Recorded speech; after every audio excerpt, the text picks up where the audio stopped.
Now, when it comes to the development of the whole nervous system, the basic thing you should know by now, initially you have these three germ layers, ectoderm, endoderm, and mesoderm in the development of the embryo. Then neuroectoderm is a derivative of the ectoderm. So then the neuroectoderm is the one that gives rise to the central nervous system. So that is the basic theory behind it. So if you look at this image, you can see that this is the ectoderm at the back, that is the dorsal side. Ectoderm of the dorsal side. In the midline, certain ectodermal cells in the midline, in this area you can see, some of the genes that were originally switched off get switched on, and that area, the epithelium, becomes different from the ectoderm.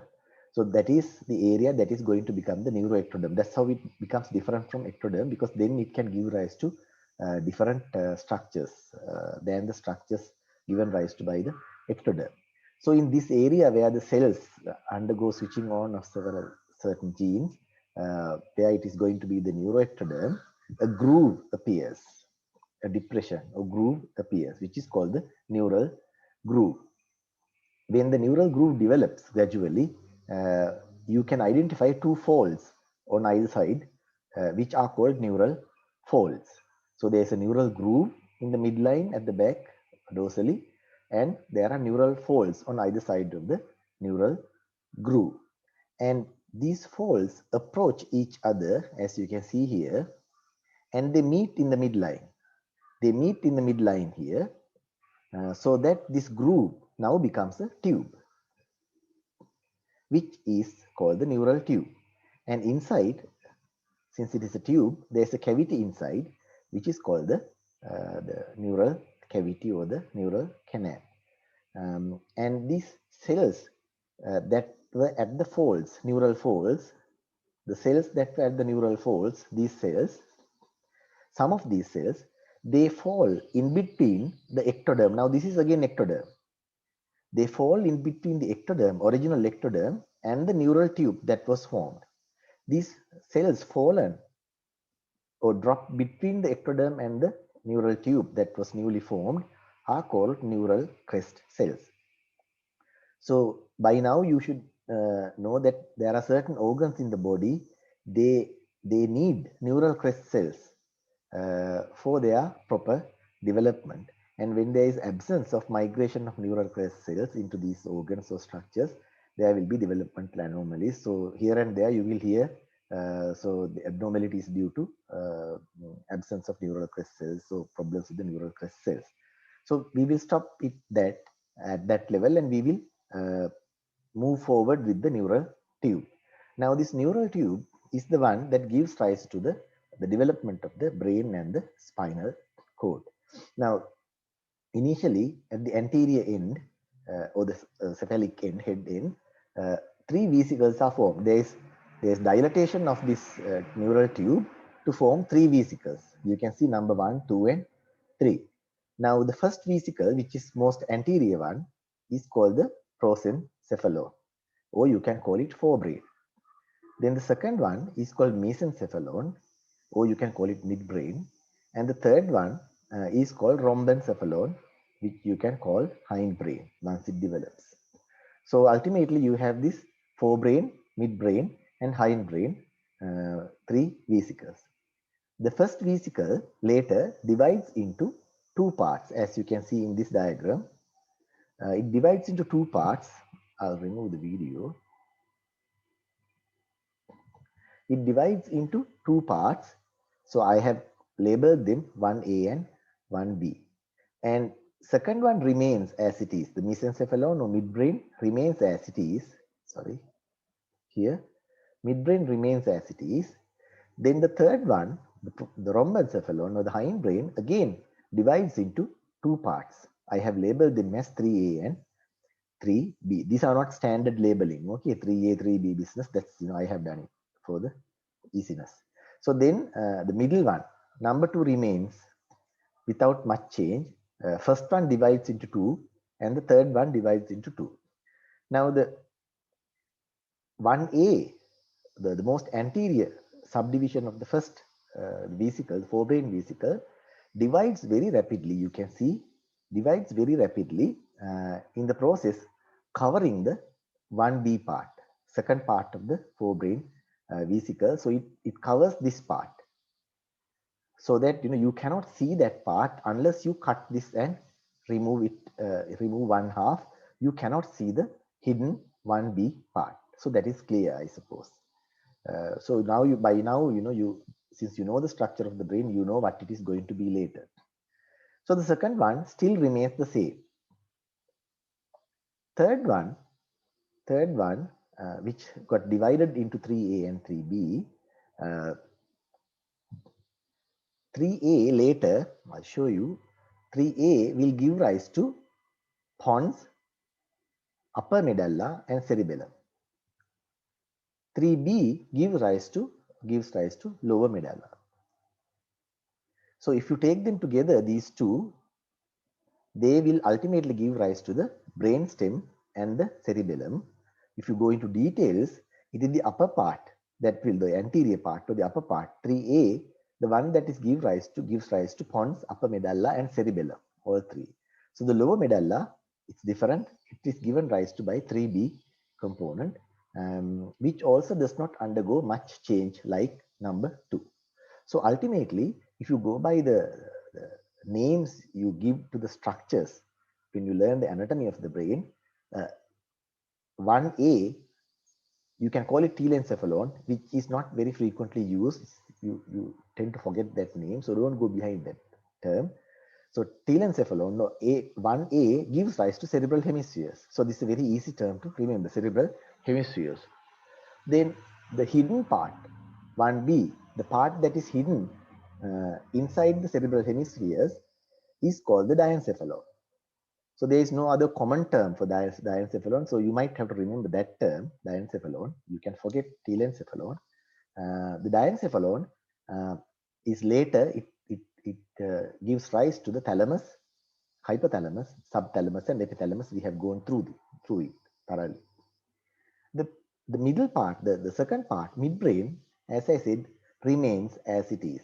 So it's only midbrain. These are all parts of the midbrain, tectum, tegmentum, and cerebral peduncles. So we will go into the details of this later. Then the metencephalon, as I told you before, gives rise to these, and the myelencephalon gives rise to the lower medulla.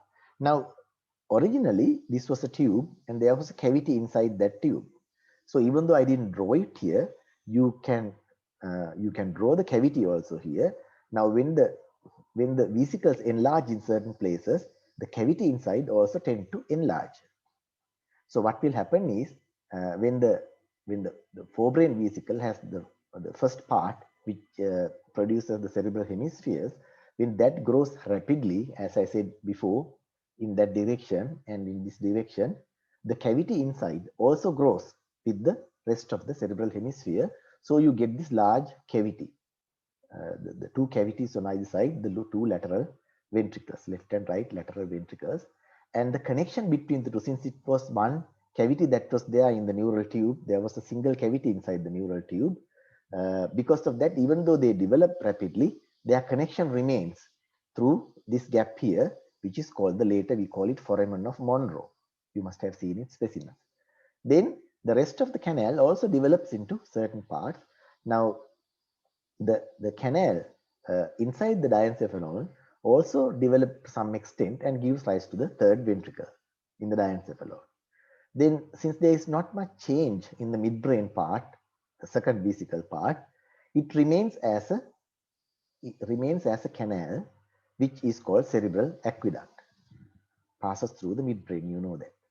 Then, in the area of the 3A vesicle, that is this one, metencephalon one, that is going to give rise to the pons, upper medulla, and cerebellum. In that area, because a lot of change is taking place in the cerebellum and all develop, and that area again, the canal inside enlarges and forms the fourth ventricle. Then in the lower medulla area, the last one, actually there is no fourth ventricle is just the canal again, which will continue into the spinal cord. Now, beyond this, it is the spinal cord as the central canal of the spinal cord. So remember, in the lower medulla also, it's only a canal. Okay, there is no ventricle as such. The ventricle stops at the upper medulla, therefore. Okay, so here it is upper medulla, pons, upper medulla, and cerebellum. I think this is clear. So you have, now that you know the structure, it's not difficult for you to understand this. Okay, with that we will start the brainstem. Now we have said at the first lecture, the introduction, we take midbrain, pons and medulla together and we call it brainstem or moladanda in Sinhala. So this the first point is that the brainstem is a conduit or an area for all ascending and descending nerve tracts to pass from the spinal cord to the cerebrum, and from the cerebrum down to the spinal cord and the cranial nerves. So this is the first point that you need to remember. So it's a passage or conduit for ascending and descending nerve tracts. So ascending means sensory and descending means motor. So you should be able to understand it. Then it contains reflex control centers, or you just call them control centers of your respiratory functions and cardiovascular functions. So your respiratory and cardiovascular centers are in the brainstem. So if you damage brainstem for some reason, actually you can affect these respiratory and cardiovascular centers and you can die of it. Then the other important thing is, if the brain is dead, if this the cerebrum is dead, say due to accident or something, but the brain stem is not dead, then you can the patient can live as a vegetable if you maintain the other vital functions with assistance from at the ICU. So if you connect the person to a machine, person might be able to live because the vital centers are in the brain stem. So with some degree of support, they can live even if the upper part is gone. They cannot do any intellectual or they cannot do any other function, higher level functions, any voluntary functions, but all reflex essential functions can be maintained. You will learn details by the physiology department. Then the other point is that the brainstem is associated with control of consciousness or alertness. So there is an area called reticular formation in the brainstem. It's a long area. It's not limited to one area. So this reticular formation is a long collection of cells. So these cells are responsible. They get this reticular formation in the brainstem, get information from all these ascending tracts, and that area continuously send information to the higher centers and keeps the person conscious and alert. If you damage to certain areas of this reticular formation in the brain stem, again the patient can become unconscious. The alertness will be lost. Then the other important thing is, except the first two cranial nerves, the olfactory nerve and the optic nerve, first two cranial nerves, 1 and 2, all the other cranial nerves from the third cranial nerve to the 12th cranial nerve, they arise from the brain stem. Some arise from the medulla, the midbrain, some arise from the pons, and some from the upper and lower medulla. So except the first two pairs, all other cranial nerves from 3rd to 12th pairs of cranial nerves, they arise from the brain stem. When I say they arise from the brain stem, you can understand that the cell bodies of all these neurons of cranial nerves that come out from the brain stem will be there in the brain stem. So we have discussed in the previous lectures that when there is a collection of cell bodies in the central nervous system, you call them nuclei. So you can call these cranial nerve nuclei. So from 3rd to 12th cranial nerve nuclei are found in the brain stem, in the midbrain, pons, and medulla. So remember this point as well. So these are the main points that I want you to remember when it comes to the brain stem. So if you go to different parts of the brain stem now, if you just look at it, you will see that it's a very short area, midbrain. It's about 2 centimeters in length. It's a very short area compared to other parts of the brain. And you can say that it connects the pons and cerebellum, forebrain, these are, you can just, make with the moment you see it, that it is in the middle, you can say it connects the cerebrum to the cerebellum, pons, and all that. Okay, so it's a simple thing. Then the other details are on the the posterior surface of the midbrain. This is the anterior surface. On the posterior surface, you get these two colliculi, superior and inferior colliculi. And the anterior end will give rise to what are called cerebral peduncles. You can call them cus cerebri, the plural, or cerebral peduncles. Then inside you get this canal passing through, derived from the cavity in the neural tube, which is called the cerebral aqueduct, which connects the third ventricle to the fourth ventricle. Then the midbrain contains the cranial nerve, third and fourth cranial nerve, third and fourth cranial nerve nuclei. Fourth is this one, no? Yeah. Third and fourth cranial nerve nuclei are in the midbrain. So if we look at the picture now, this is a cross section of the midbrain at the superior colliculus level. Now in this section, you can see, now this is the posterior side, this is the anterior side. This is the anterior side. So you can see, you can divide the midbrain into three main areas according to this picture. Most posterior end, where you get the superior and inferior colliculi. So this is the superior colliculus and this is the inferior colliculus. That area is called tectum. In the most anterior end are the cerebral peduncles. So this area, this whole area is the this whole area is the cerebral peduncle. So you have these two cerebral peduncles, and this middle area. Now this was tectum, and this was the cerebral peduncle, and the middle area is called tegmentum. So you have tectum with the superior and inferior colliculi, then cerebral peduncles, which actually carries all motor tracts down. The motor tracts from the cerebrum or the cerebral hemispheres down to the cranial nerve nuclei, and the spinal cord, they come down through the cerebral peduncles. Actually, you can later understand, you can actually divide it into three parts. You have the descending main motor tracts, starting from the precentral gyrus, motor cortex, coming here, and from frontal and parietal lobes, descending nerve tracts, motor tracts come through on either side of the.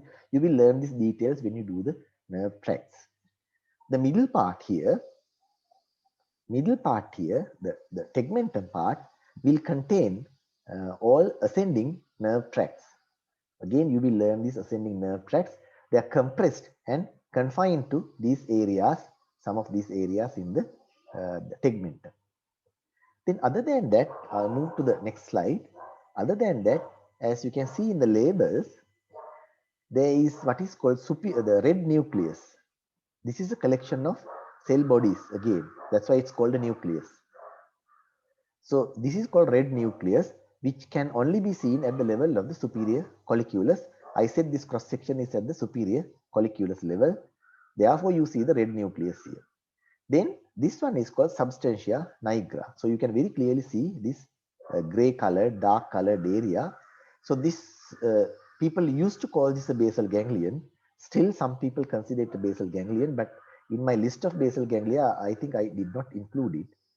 But it has a lot of connections with other basal ganglia, but it's not in the cerebrum. You can understand that it's in the midbrain. Maybe because of that, people don't call it a basal ganglion anymore. But this substantia nigra, it's fairly long. It is also maybe 2 centimeters long, just like the midbrain.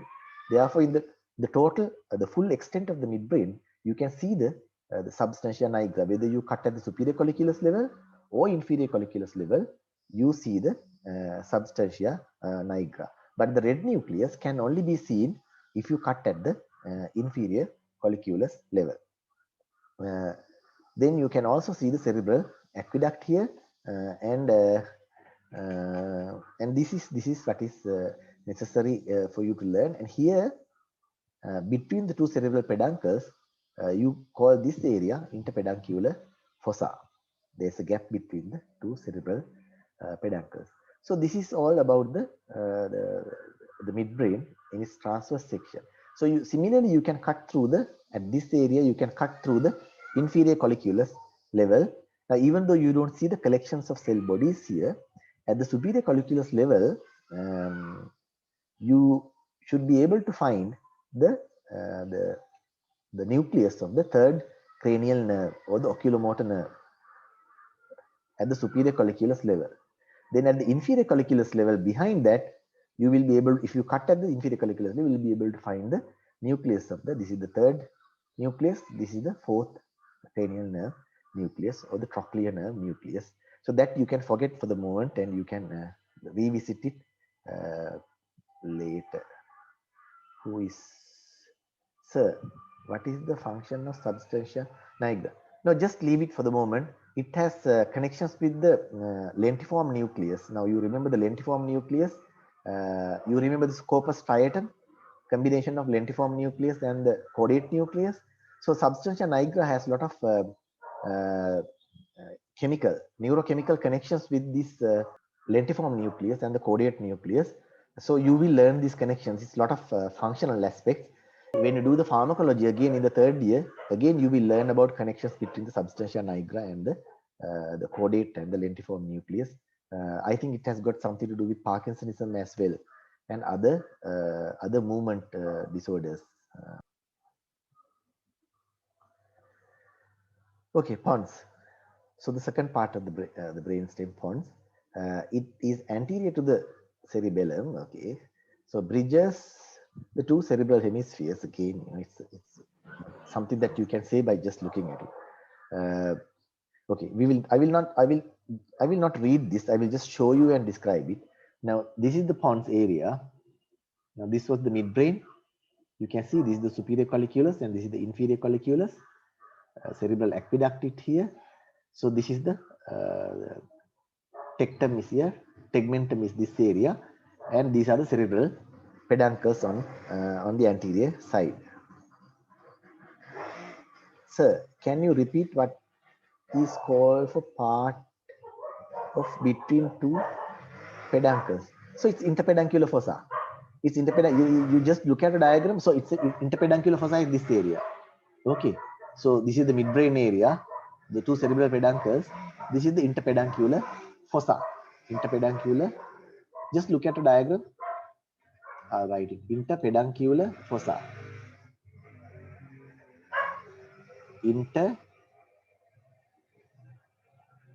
Interpeduncular fossa. So then this is the midbrain part that I just tried to show you. Actually, you can see one of the cranial nerves coming out. This is the third cranial nerve. You will learn it later. So this is the third cranial nerve that is coming out from the ventral aspect of the midbrain. Actually, if you go into details, fourth cranial nerve comes out from the dorsal aspect of the midbrain and goes around the midbrain and comes to the anterior side and cross each other again. Okay, so it's a very peculiar nerve. You will learn details later. Okay, so then we started discussing the pons. So this is the area of the pons. This is the anterior side of the pons and this is the posterior side of the pons. Actually, you can't see the posterior side of the pons unless you remove the cerebellum here. So it's covering the posterior side or the roof area of the pons. And what you get in the roof area is the fourth ventricle. So the pons is completely in front of the fourth ventricle. Now the medulla, we said only the upper part of the medulla contributes to form the fourth ventricle, but the pons fully contributes to form the fourth ventricle at its back. Then this is an anterior view of the pons. This one is an anterior view. This is the sagittal section. You can understand that. In this anterior view, you see this groove for basilar artery.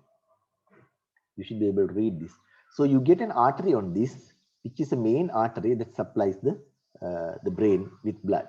So this basilar artery lies in this basilar groove for the basilar artery. You will learn the blood supply of the brain, and during that you will see the details of the basilar artery. Then another important thing is, now you see here the pons moves laterally like this. Can you see? You get the cerebellum here.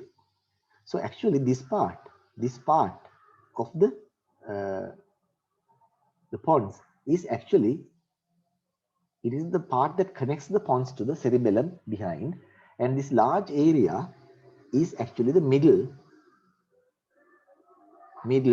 cerebellar peduncle. Cerebellar peduncle. Middle cerebellar peduncle, that is the part that connects the pons to the cerebellum. It's a very large cerebellar peduncle. There is a superior cerebellar peduncle and an inferior cerebellar peduncle, which are fairly small. So this is the middle cerebellar peduncle that connects the pons to the cerebellum. Then the other point about the pons is that you can see on the anterior side here, you can see a very large cranial nerve coming out here and a very small one here coming out. So these are actually the motor root. The small one is the motor root, and the large one is the sensory root. So it's the motor root and the sensory root of the trigeminal nerve, fifth cranial nerve, or the trigeminal nerve. So they emerge from the anterior aspect of the pons. Their cell bodies, or the nuclei, the motor nucleus of the trigeminal nerve and the sensory nucleus of the trigeminal nerve, also therefore found inside the pons. So you have learned many things about the pons now. So further, if you further go into the structure of the pons, if we cut the pons in a cross section like that and look at it, a transverse section.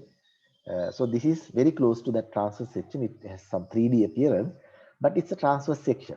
Look from anterior side. In this transverse section, actually, you can see the trigeminal nuclei that I was talking about, the sensory nucleus and the motor nucleus of the trigeminal nerve. The diagram has not drawn it very clearly. Otherwise, you should see this large sensory root, sensory nerve, and the small motor root. So one is large, as you can see here. Motor one is small, sensory one is fairly large. Then you can see the fourth ventricle at the back here. Fourth ventricle at the back. Now this area you can see here, it's the middle cerebellar peduncle. So it's a very large cerebellar peduncle. So if you draw the cerebellum, you should draw the cerebellum on that area. Okay. So this is the middle cerebellar peduncle area. Then again, this diagram has not drawn. You have a groove here, which is for the basilar artery. They have not drawn it. Now the idea, their idea is to show you something else. You can see many transverse fibers going like this from the pons to the cerebellar, middle cerebellar peduncles. So they are entering the cerebellum. So many fibers coming from the higher centers of the brain, from the frontal lobe, from the temporal lobe, they come to the level of the pons. Then there are nuclei here. Can you see? These are all collections of cell bodies. These are all collections of cell bodies here. And from these nuclei, new nerve fibers start and they run transversely, giving rise to these transverse pontine fibers. These are called pontine nuclei. The collections of cell bodies are called pontine nuclei, and these nerve fibers going into the middle cerebellar peduncle, through the middle cerebellar peduncle into the cerebellum, are called transverse pontine fibers. So in the pons anteriorly, you get the pontine nuclei, you can read it, and the transverse pontine fibers. Transverse pontine, they haven't labeled it as such, transverse pontine fibers. Okay. So these are the transverse pontine fibers. You can see them in the diagram when I delete these things. Okay. So you can identify these transverse pontine fibers like this. Okay. Then there's another point, the main motor pathway, which you will learn later in Dr. Himani's lecture. The main motor pathway that I told you to travel in the middle part of the middle cerebral peduncle, the middle part of the cerebral peduncles in the midbrain, in that area. I said this main motor tract starting from the motor cortex, so the precentral gyrus pass through that. That same motor tract has to pass through the pons also. So here it is. Main motor tracts pass in that area of the pons. You call that tract pyramidal tract. You call it pyramidal tract. It is the main motor tract going into the motor nerves of the cranial nerves and the spinal nerves to move the skeletal muscles.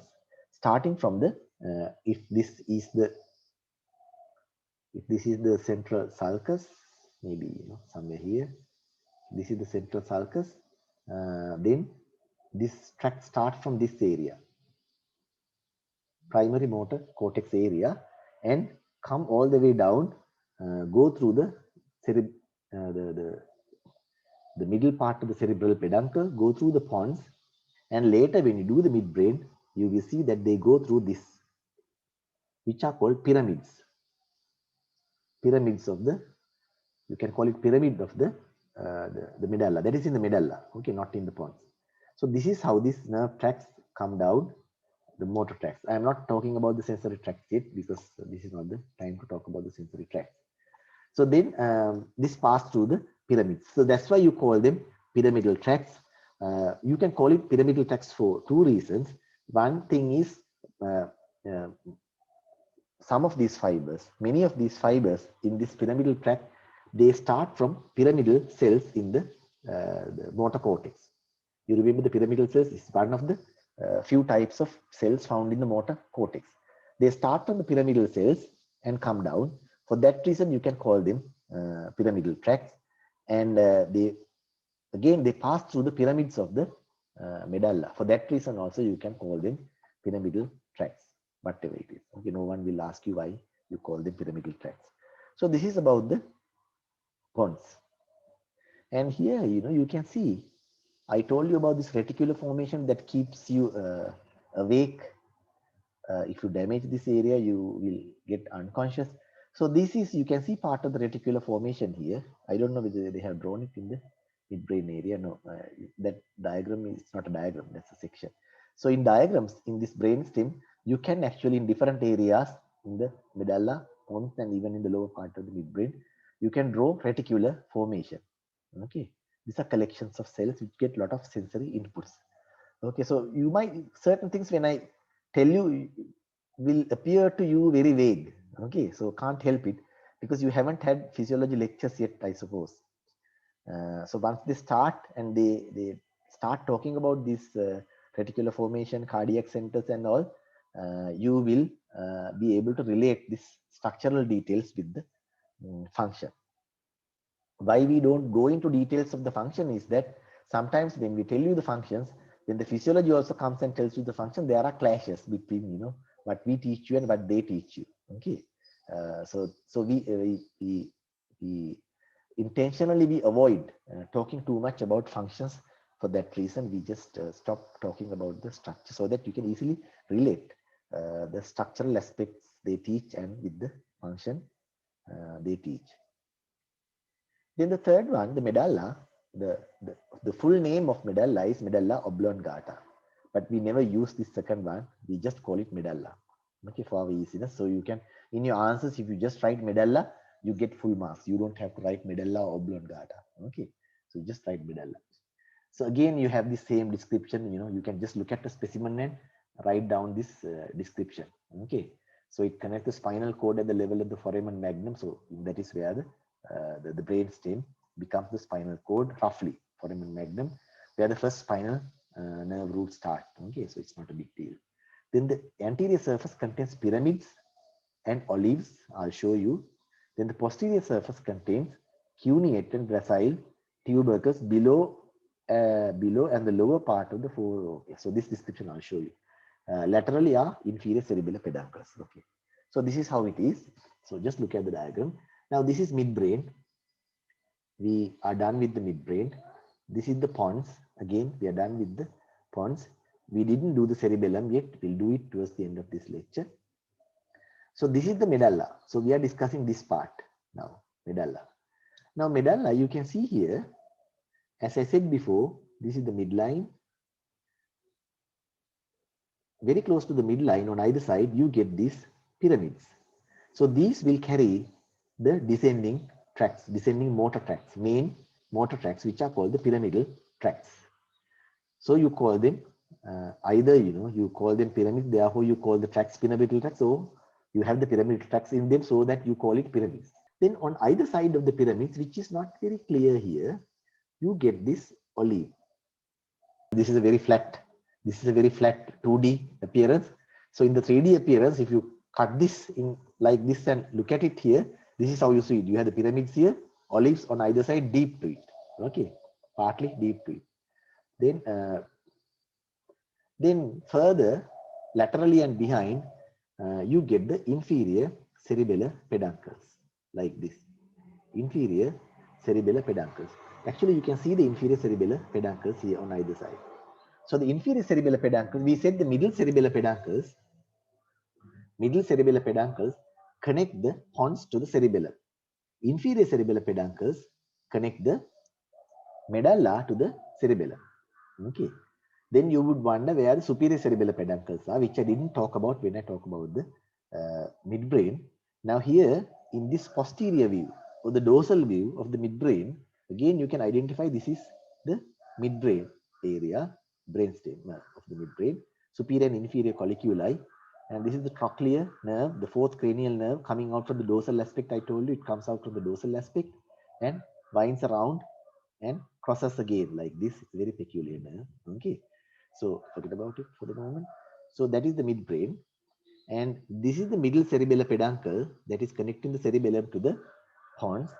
This is the inferior cerebellar peduncle that is connecting the medulla to the cerebellum.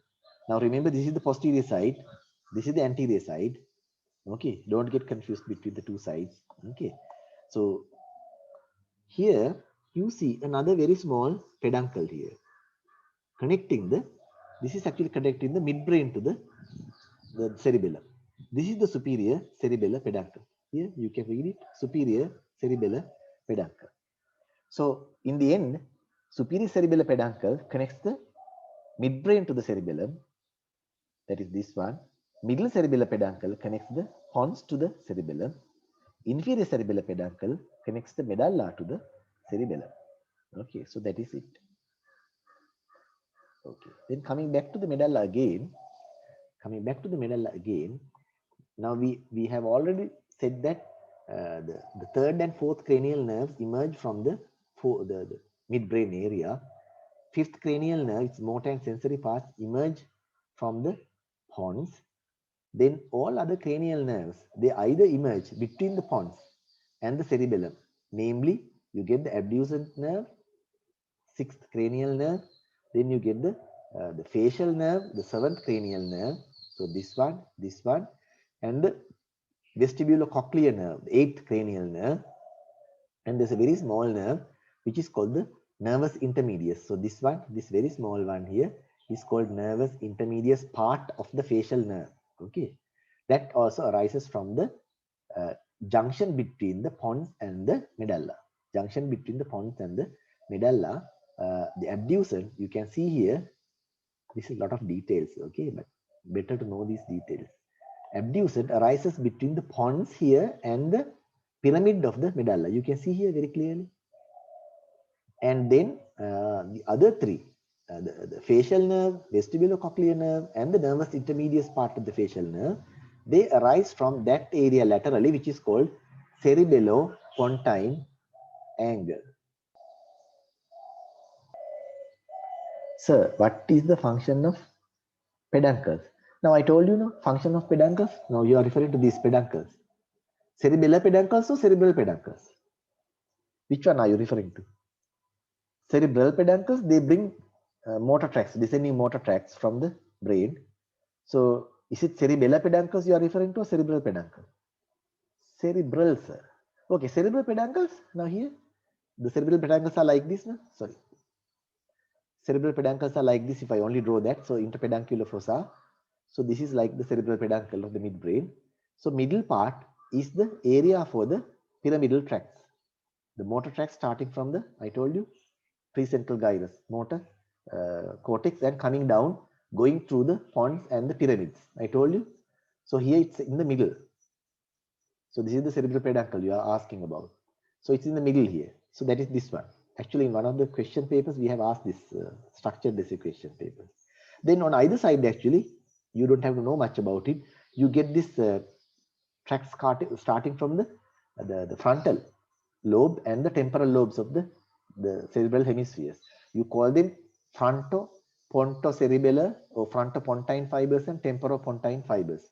Which one is which side? I'm not very sure.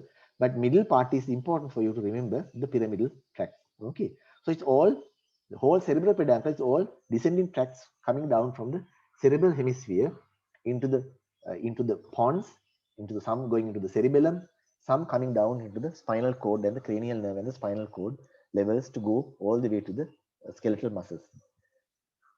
Does that explain? Then if you actually ask the question about the cerebellar peduncles, again there are nerve tracts going through the cerebellar peduncles. I have already said through the middle cerebellar peduncle you get these transverse pontine fibers starting from the pons. They are connected up with the higher centers going into the cerebellum. Then from through the inferior cerebellar peduncles you get all sensory tracts, ascending sensory tracts for touch, vibration and all that, bringing information into the cerebellum from the sensory nerves. Then from the superior cerebellar peduncles, actually the efferent tracts. Now the cerebellum has inputs and outputs. Output tracts of the cerebellum are actually passing through the superior cerebellar peduncle. So that details we don't expect you to learn so quickly. Give it some time. Okay, so we will learn them here and there. Okay, too much of details makes neuroanatomy boring, so we try to make it very simple. So we were talking about these cranial nerves, which many of which come out either between the pons and the medulla or through the medulla itself. Now we were talking about the sixth cranial nerve, seventh cranial nerve with the nervous intermediate part, and the vestibulocochlear nerve arising between the pons and the medulla. And here it's the pons, medulla, and the cerebellum. Here you call it cerebello-pontine angle. So then if you look at other cranial nerves, you can see between the pyramid and the olive, here pyramid and the olive, you get certain other cranial nerve. This is the hypoglossal nerve. So the hypoglossal nerve comes out between the pyramid and the olive. Okay. Then the vagus nerve, glossopharyngeal nerve, and the cranial root of the accessory nerve, the three cranial nerves, they come out between the olive and the inferior cerebellar peduncle, which is not very clear here. They come out between the olive and the inferior. This diagram is not clear on that. Okay, so it's like this. Okay, I deleted this. So it's like this. You get the olive here, you get the inferior cerebellar peduncle. So your 12th cranial nerve comes out here. 12th one. Then your 9th, 10th, and 11th cranial nerves, they come out in this area between the inferior cerebellar peduncle and olive. Okay, so they can go down like this. Okay, need not be restricted to that area. Okay, we will revisit these things when we do the cranial nerves. Cranial nerve lectures are a little bit difficult. We will do it towards the end. I will do the lectures. Then we will revisit these things. Now I am making grounds for me to do the cranial nerves easily when I do the cranial nerve. So you get some of the details you have learned already. So you have a rough idea about which cranial nerves are attached to which parts of the brain. Okay. So without that knowledge, when I talk to you about the cranial nerves later, you will not understand anything. So when you learn the brainstem, you should have a rough idea about this much of details from where each cranial nerve emerge from the brainstem or from the other areas. Okay. Then the other point is, now this is a posterior view. As I said before, you have the midbrain, then you have this. If I divide it like this, so this is roughly above that. Roughly is the pons. So then the fourth ventricle is, I said, the fourth ventricle is fully related to the posterior aspect of the pons. Now this area is the upper part of the medulla, and this area is the lower part of the medulla. Now here, if you overlap this, I'll show you later when I talk about the cross sections. I'll show you exact. I have one brainstem. I have, if I cut here, for instance, I don't have it now. If I cut here across, how will you cut in this diagram? Whether it's here or there. Okay, I don't know whether you understand it. So I'll show you that later. But for the moment, remember that this is the anterior view and this is the posterior view. In the anterior view, since you can't see the fourth ventricle, you can only say that this is the medulla, that area. Okay.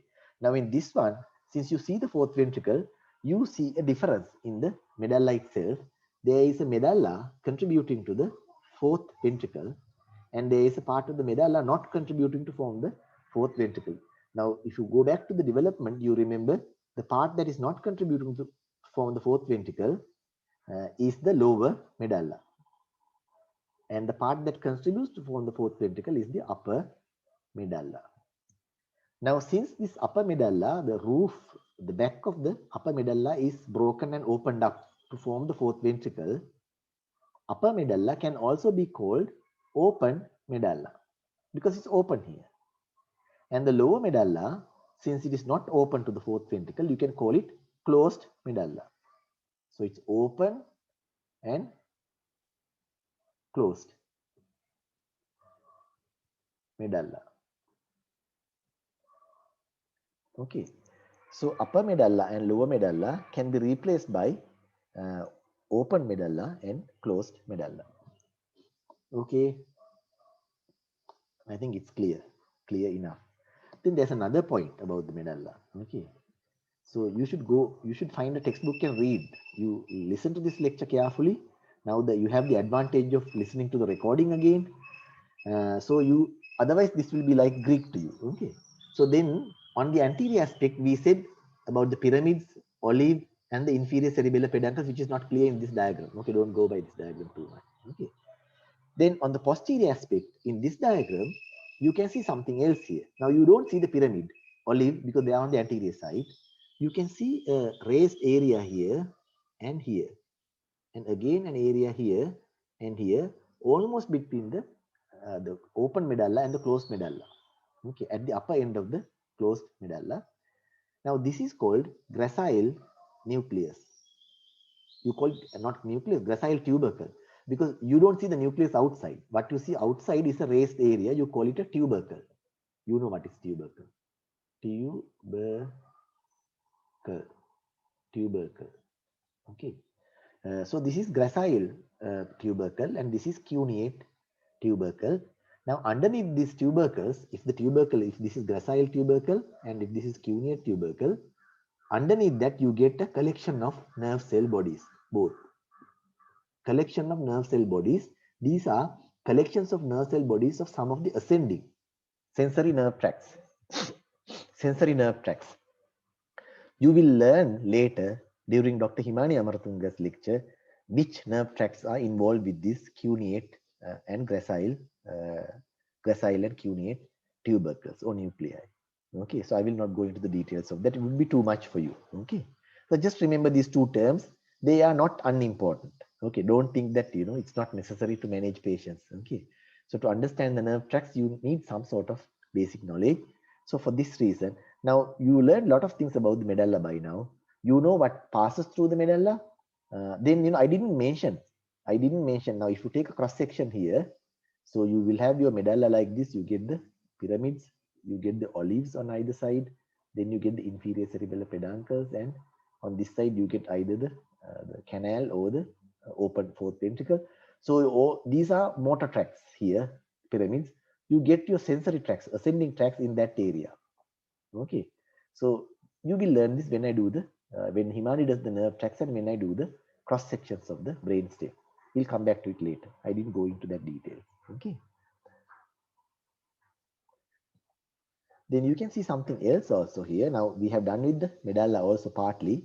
And now what you see here in the fourth ventricle. Now this is, I said the line is somewhere here. This is the pons. Okay. This area is called the flow of the fourth ventricle. Okay. Flow of fourth ventricle. Roof is formed by the cerebellum behind.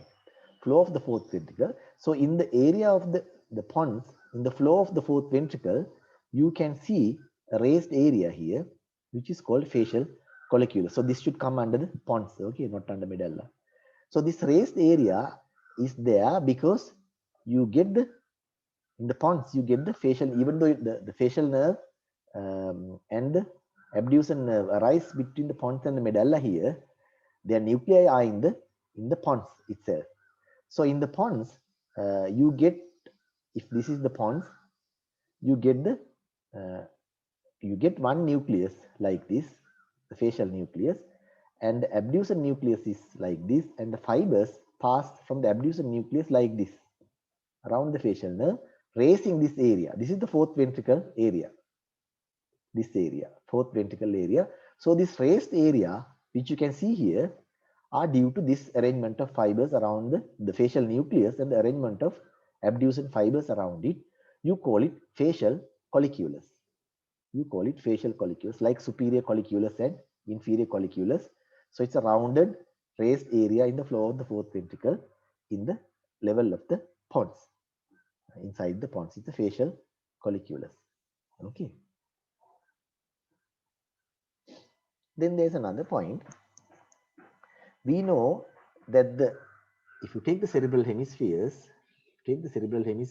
like this, if this is right and if this is left, if this is the body of the person, and if this is right and if this is left, you know, when it comes to motor and sensory both, right side of the brain controls the left side of the person, and the left side of the brain controls right side of the person.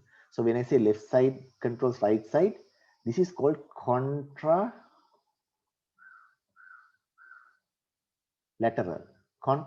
representation. Ipsilateral means same side. Ipsilateral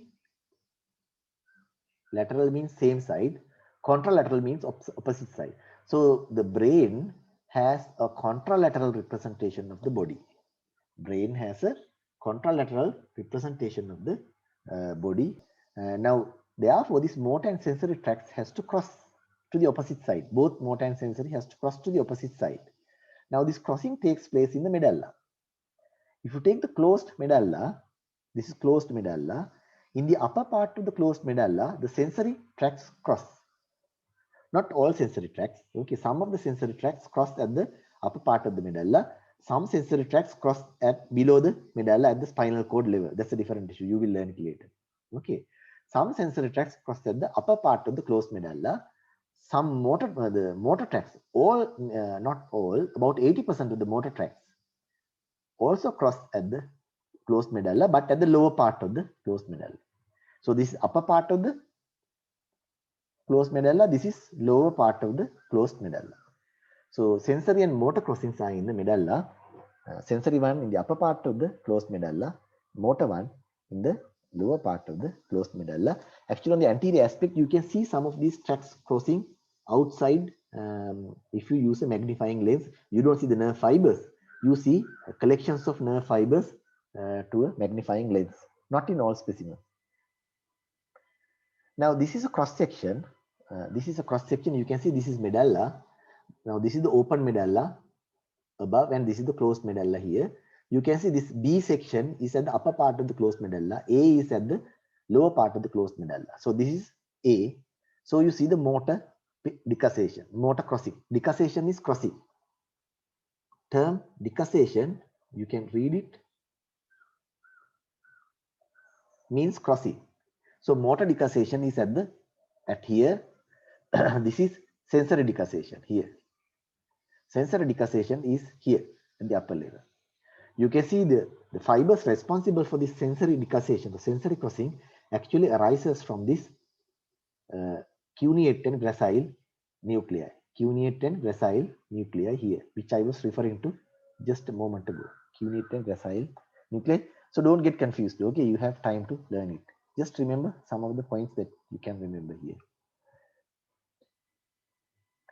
Now, this arrangement of cranial nerve nuclei in the floor of the fourth ventricle, I'm not going to read this slide for you now. Once I do the cranial nerves, you revisit this slide. Then about the cerebellum, cerebellum lies posterior to the fourth ventricle, pons and medulla. Posterior to the fourth ventricle, pons and medulla. The cerebellum has two hemispheres. Now, the cerebrum had two cerebral hemispheres, left and right cerebral hemispheres. Just like that, cerebellum also has two cerebellar hemispheres joined by a central vermis. And this I have already done now. The cerebellum is connected to the brainstem through superior, middle, and inferior cerebellar peduncles. Now you can go into the details You know that the superior cerebellar peduncles connects it to the midbrain, middle cerebellar peduncle connects it to the pons, and the inferior cerebellar peduncle connects it to the medulla. Okay, so these terms, okay, I'll just read it. It has the cerebellum has 3 lobes. I'll show you diagrams later. Okay, someone is, sir, do these decussations appear outside as decussations of? No, what I mentioned was when it comes to the motor decussation, if you look on the anterior side of a specimen, you will see the outermost fibers. Okay, outermost fibers which are on the surface can be seen, not the inner fibers. Now say, you know, if you take a cross section, of the medulla like this, okay, now the crossing of the pyramids will be like this inside. You will see very few fibers, not fibers, collections of fibers on the surface. So there's a depth to it. Okay, it's like the tip of the iceberg. Okay, but not in all specimens, only few fibers. Only in case of the pyramids you see it. Not in any of the other tracts you see the fibers crossing. Okay. So the cerebellum has, when it comes to lobes, there are 3 lobes: anterior, middle, and loculonodular lobes. This will confuse you. Then fissures, there's a primary fissure, and there is a horizontal fissure, and a uvulonodular fissure. This is very complicated. Okay, so forget about the slides. I'll try to explain it here. Now the cerebellum, it is like, now just remember it like this. Now if this is the anterior end, and this is the posterior end. Okay, so here this one, this is the posterior end, this is the anterior end. Okay, this is superior surface, this is inferior surface of the cerebellum. Try to understand it. Okay, and this is the right cerebellar hemisphere, and this is the left cerebellar hemisphere, and this part is called vermis.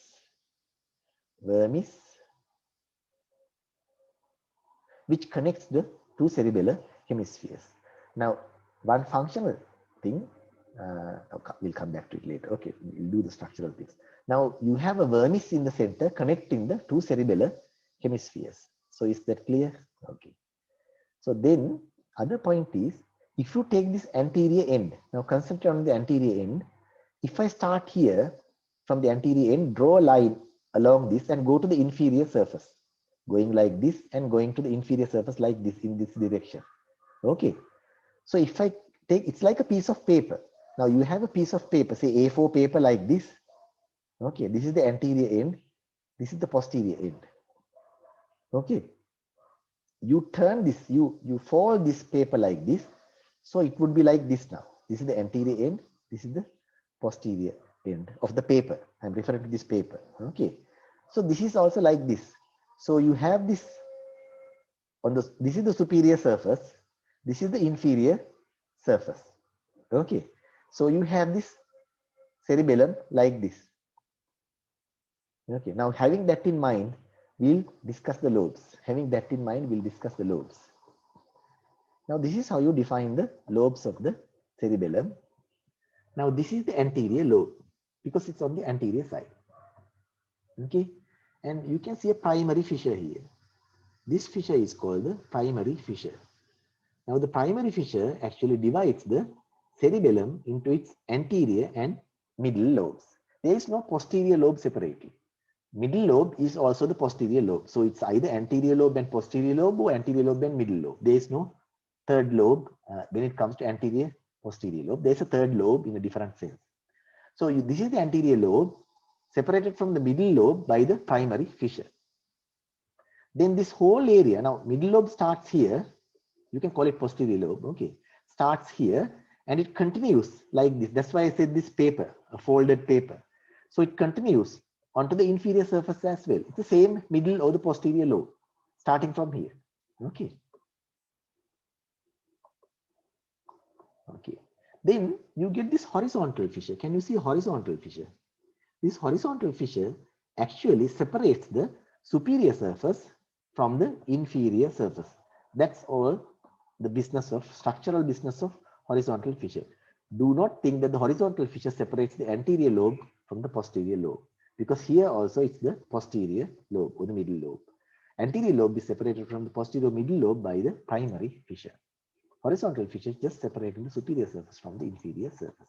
So you have learned something about it. So this is the same vermis. So you get the vermis here.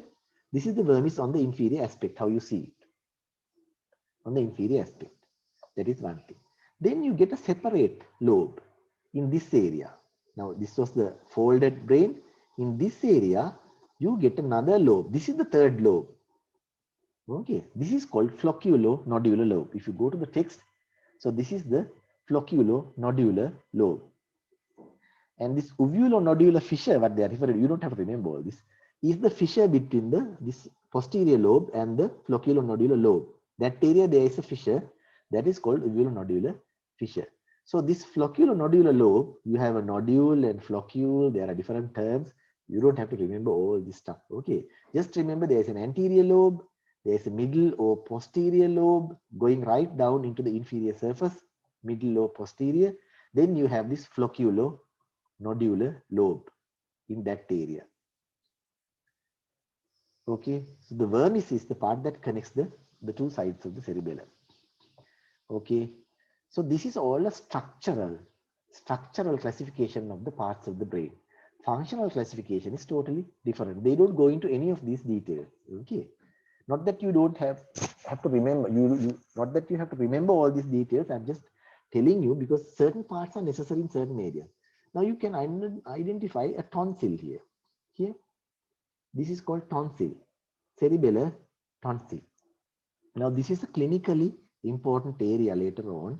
When there is bleeding or when there's a tumor in the cranial cavity, when the pressure increases, the things in the cranial cavity, since it's a closed space, pressure increases inside the cranial cavity and parts of the brain are pushed from one side to the other side or pushed down to the openings. Now there are only few openings you get. You get an opening. Now this is the falx cerebri. So underneath that, things can move from side to side. Then you get the tentorium cerebelli, opening of the tentorium cerebelli, you remember? Through that, things can herniate. Then you get the foramen magnum lower down. Through that also things can herniate. So the cerebellar tonsils are just above the foramen magnum in the posterior cranial fossa. So when the pressure inside the cranial cavity increases too much, cerebellar tonsils can herniate through the opening of the foramen magnum down. And then that can compress the spinal cord inside the foramen magnum. Now, if somebody else creeps into this one, this will get compressed. That can actually compress the spinal cord and the person can die. The medulla also can get compressed because it's very close. So your respiratory centers, cardiac centers also can get affected because of this is called cerebellar tonsillar herniation. Tonsillar herniation. For that matter, you need to remember the cerebellar tonsils. I can give you a spot. I can ask you to identify the cerebellar tonsils. They are just, they are waiting to enter the foramen magnum. Like when you look at the specimens, you will understand it. They are just above the foramen magnum, waiting to enter it in case the pressure increases. Okay, so it's like this. So if the cerebellum is like this, tonsil is like this. Foramen magnum is here. Okay, they are about to enter like, okay. I don't know whether I confused you. Okay, now when it comes to the functional classification, this is a very simplified diagram of the cerebellum. Now this is like, now I told you about this folded paper. Now here what they have done is they have unfolded it so that you get the paper like this again. So you now nicely have the anterior and posterior ends of this paper in one plane, not in two planes. Okay, so you have the anterior lobe here, you have the posterior or the middle lobe here, then you have the flocculo-nodular lobe here. So this uvulo-nodular fissure, they call it posterior fissure here. And this is the horizontal fissure, which actually there is the line that where the paper bent. The horizontal fissure is there. Okay, now it's in one plane. Now then you get the middle or the posterior lobe continuing between the primary fissure and the horizontal fissure as well. And at the primary fissure, you get the frontal lobe starting, anterior lobe starting. So this middle part is called the vermis. and the sides are the two cerebellar hemispheres. This is very clear. Okay. Now, when it comes to function, functionally, functionally, people talk about diseases of the lateral lobes. Lateral lobes are these cerebral hemispheres. Lateral lobes, when there is disease of the lateral lobes, hello, lateral lobes, you get diseases. Then diseases of the center, vermis. Okay, this histology of the cerebellum, we can skip it for the moment since we don't have time. Okay, there are 3 layers, there are several nuclei. I'll label them, during the practical. Okay, we'll just skip it. So these are the 3 layers: granular layer, Purkinje layer, and molecular layer. Okay, so this is histology. I just put it in. These are the nuclei: emboliform nucleus, dentate nucleus, and there was fastigial nucleus, which is not shown here. Fastigial nucleus. Just read around this. Okay. Now, when it comes to the function of the cerebellum, now the cerebellum is a coordinating center, and when it coordinates, it represents ipsilaterally. Now, the cerebrum, the cerebral hemisphere, has a contralateral representation. Right side represents the left side, and vice versa of the body. Cerebellum, on the other hand, has an ipsilateral representation. Left cerebellar hemisphere represents the left side of the body, right front, right side of the body. That's one thing. Then the other thing is, whatever the cerebral cortex, the motor cortex, when it sends information to muscles, motor impulses to muscles, at the same time, it sends the same impulses to the cerebellum, so that the cerebellum knows what is to be done. Because the cerebrum wants to do something using the muscle, that information comes to the cerebellum as well. Then the other thing is, there are sensory receptors in the muscles. Whatever the level the muscle is contracted, the information is sent to the cerebellum. So the cerebellum knows what is to be done and what is being done, to which level the muscle has contracted. Now, based on this information, cerebellum can send information in that way and this way and coordinate. It's like a central place where coordinates the motor activities and sensory activities. Okay, so this is a very rough, simple way of explaining the role of cerebellum. So it gets information from both sides and coordinates the actions. Now there are, when the cerebellar coordination is lost, then you get what is called cerebellar ataxia. Now ataxia is, any uncoordinated movement of the body can be called ataxia. There are different types of ataxias. You get sensory ataxias, you get cerebellar ataxias, like in this case, and so on. There are other ataxias due to problems in the eye and other things. Now, limb ataxia, when it comes to cerebellar ataxias, when there are diseases of the lateral cerebellar lobes, the 2 sides, you get limb ataxias. And because of the limb ataxia, you get a broad-based gait. Now, when you walk, your feet would be like this. In a broad-based gait, your feet would be like this. So the base is broad. And if it is a right cerebellar hemisphere problem, you tend to shift towards the right side in your walking. You can't, if you draw a straight line and ask the person to walk along that straight line, person will have a broad-based gait, as well as he will move towards the right side. Cannot go through this line. Okay. Drunken people also will have the same problem because their cerebellar coordination may be out. So remember this. This is the lateral lobe problems. You get this limb ataxia and this veered towards the side of the lesion and all. When there is the lesion in the central cerebellum, that is the vermis area, you get truncal ataxia. So when a person is asked to stand straight or sit straight in a chair, tend to fall backwards or sideways because the truncal muscles in the trunk cannot coordinate. Okay, but in these people you don't have limb ataxia. Okay, so that is about the cerebellum. You will learn a whole lot of things when it comes to the function of the cerebellum later when the physiologist starts talking to you. Few things about the limbic system before I stop. It's a functionally important area with very important functions like behavior, emotion, and memory. And it is not a structurally defined, anatomically defined area. It's not defined like that. Many different structures contribute to form it. One easy way to remember where the limbic system is that this point. It surrounds the corpus callosum and the diencephalon. Okay, so what are the structures that surround the corpus callosum and the diencephalon?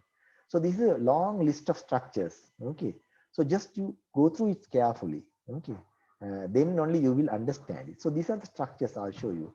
Now I said it's around the corpus callosum and diencephalon. So when I say around the corpus callosum and diencephalon, that is this area. Around the corpus callosum and diencephalon. Now therefore, the cingulate gyrus actually contributes to the limbic system that is surrounding the corpus callosum and the diencephalon.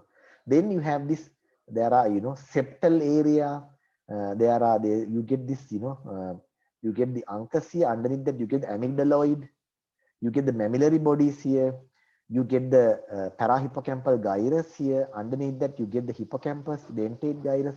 It's a long list.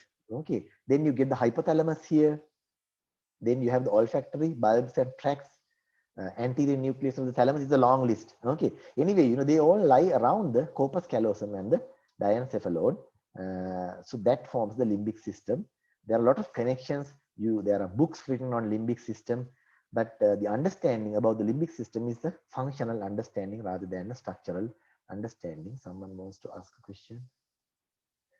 Sir, without direct command from cerebral cortex, can cerebrum control muscle contraction? Without direct command from the cerebral cortex, can cerebrum? No, if the cerebrum wants to contract muscles, there should be a direct connection. So this direct connection comes to the pyramidal tracts, to the cranial nerves as well as the spinal nerves. But then an indirect command, it's not a command, indirect information. It's like the cerebrum, it orders the muscles to do something. At the same time, it sends information. It keeps the cerebellum informed. Okay, it's not cerebellar, not that the cerebrum sends information to the muscles through the cerebellum. They send direct information, but they send a copy, it's like a photocopy to the cerebellum, so that the cerebellum knows what is to be done.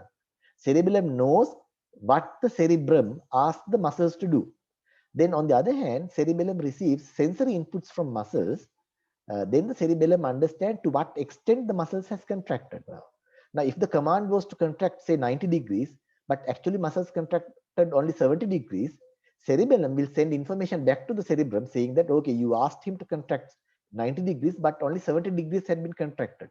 So then again, more information will come from the cerebrum to the muscles to contract the remaining 20 degrees. That also would be under the coordination of cerebellum. It's a very complicated business. Okay, so it's always under check.